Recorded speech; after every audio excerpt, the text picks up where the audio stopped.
Welcome to the GCSE Maths Advantage. I'm Dr. James Carter, and every episode I'm going to break down one topic, show you where the marks are, and give you a quick win you can use in your next exam. Whether you're targeting a grade 7 or pushing for a 9. Let's get into it. Hook. This one detail quietly cost students more marks than any single tricky algebra question on last year's AQA paper. And it's the sort of thing you can fix in 10 seconds if you know the routine. Sound familiar? If you've ever written a rounded measurement as if it was exact, this episode is for you. I remember that. Loads of my classmates lost marks because they didn't show the range. It felt unfair. You're right, Aisha. It's not unfair, it's about method. Examiners award marks for correct reasoning, not just the final number.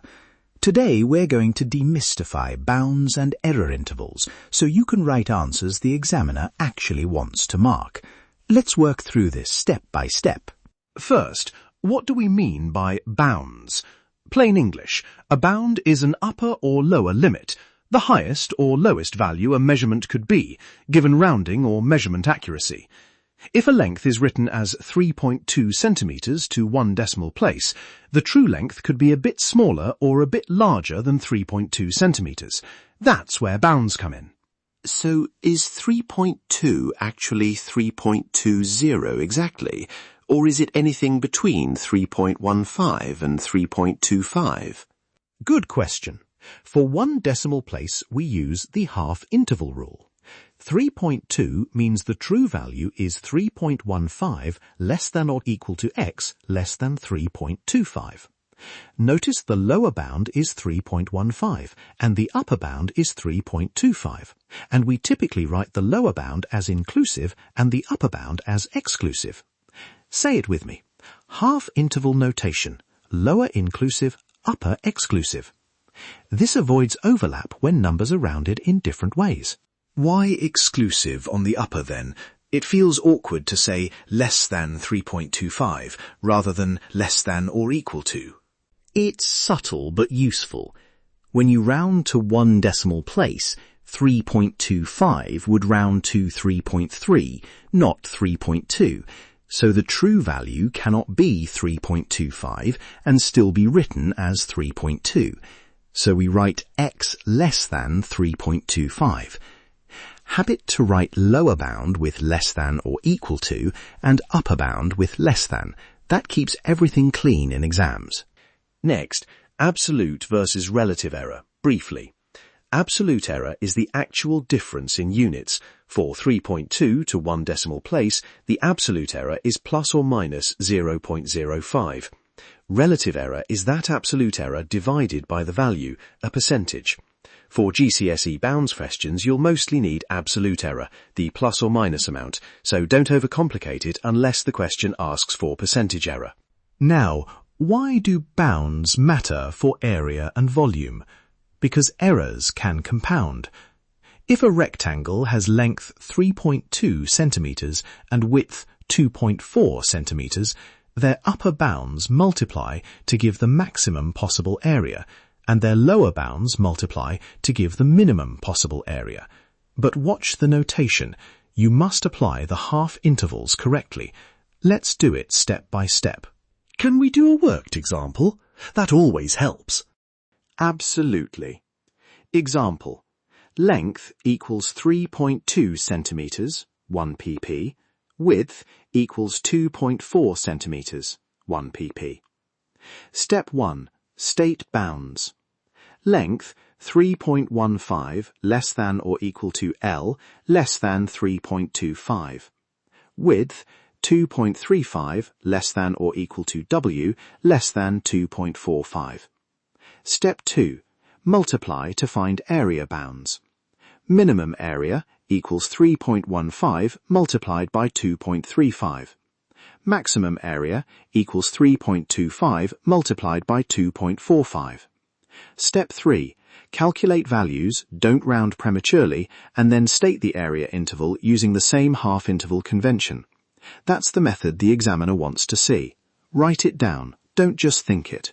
Quick calculation. 3.15 multiplied by 2.35 equals 7.4025, and 3.25 multiplied by 2.45 equals 7.9625. So the true area satisfies 7.4025 less than or equal to A less than or equal to 7.9625 centimeters squared. If the question asks for an answer to 3 significant figures, you would show the bounds, then give whatever final figure the question requests, but keep the unrounded bounds in your working for method marks. I see. So even if they only ask for one final number, we still show the bounds to pick up marks. Exactly. Let's move into exam technique. Here's where marks are awarded. Typically, a 3-mark bounds question looks like this. M1 for stating both correct bounds for each measurement, M1 for applying the method, forming the correct product or expression, and A1 for the final interval or conclusion. The examiner is checking the chain of reasoning. So, what should you write in the exam?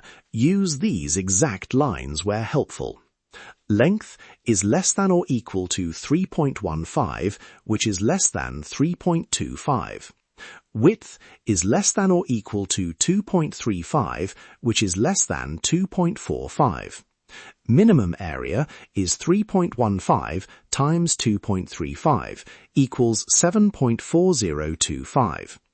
Maximum area is 3.25 times 2.45 equals 7.9625. So 7.4025 is less than or equal to A, which is less than 7.9625 centimeters squared. Short, precise, and the examiner can see each step. Marks are there for the taking. What are the common mistakes that still trip people up? 3 routine mistakes. 1. Forgetting the half-interval rule and writing both bounds as less than or equal to. 2. Rounding intermediate values too early. And 3. Failing to include units or the inequality signs so the examiner can't see your bounds.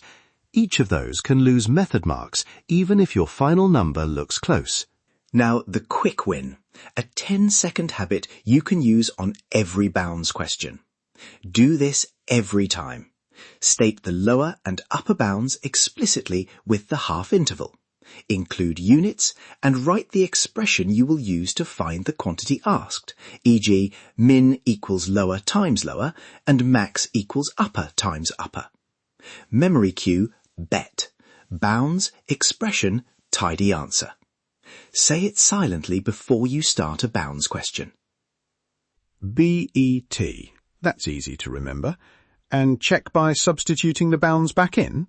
Yes, don't skip the check. Substitute your upper and lower bounds back into the formula to make sure the interval makes sense. It's a quick defense against silly sign or order errors. Don't skip the check. Practice walkthrough. Past paper style question. A cylindrical can has a radius of 4.6 centimeters correct to 1 decimal place and a height of 12.3 centimeters correct to 1 decimal place. Find the upper and lower bounds of the volume. Under exam conditions, here's what to write, and I'll give the marks alongside each line. Step 1. State bounds. Radius 4.55 less than or equal to R less than 4.65. Height 12.25 less than or equal to H less than 12.35. Step 2. Set up volume formula with bounds. V equals pi r squared h, so min V equals pi multiplied by 4.55 squared multiplied by 12.25. Max V equals pi multiplied by 4.65 squared multiplied by 12.35. Step 3. Calculate values and state interval. Using a calculator, min approximately pi multiplied by 20.7025 multiplied by 12.25, approximately 797.1. Max approximately pi multiplied by 21.6225 multiplied by 12.35, approximately 838.6. So 797.1 less than or equal to v less than 838.6 centimetres cubed. Show the working with I left as pi in the method line if you prefer, but give the numerical interval at the end. Do we ever use less than on both sides for the final interval in volume questions? Stick to the half interval convention, lower bound with less than or equal to, and upper bound with less than. That shows you understand rounding rules. If a question gives a measurement already as to the nearest centimetre or similar, that phrasing tells you to use half the unit in the bounds. Always write the bounds explicitly. That's what gains the M marks even before you reach the final A mark. Before we close, a final do this not that quick list. Do write bounds clearly, include units, and keep intermediate values unrounded. Don't round intermediate values, don't forget the less than on the upper bound, and don't leave out the method. Write it down, don't just think it. Marks are there for the taking. That's your quick win for today. If this helped, share it with a friend who's revising. You'll find a downloadable 2-page bounds checklist, labelled worked diagrams, and the full worked solutions for today's practice question at jcacademyonline.co.uk. Visit the site to download the checklist and the past paper style pack. Thanks. That checklist will be so useful for revision. I already feel more confident about bounds. That's the goal. Stay curious. Until next time, trust the process and nail that exam.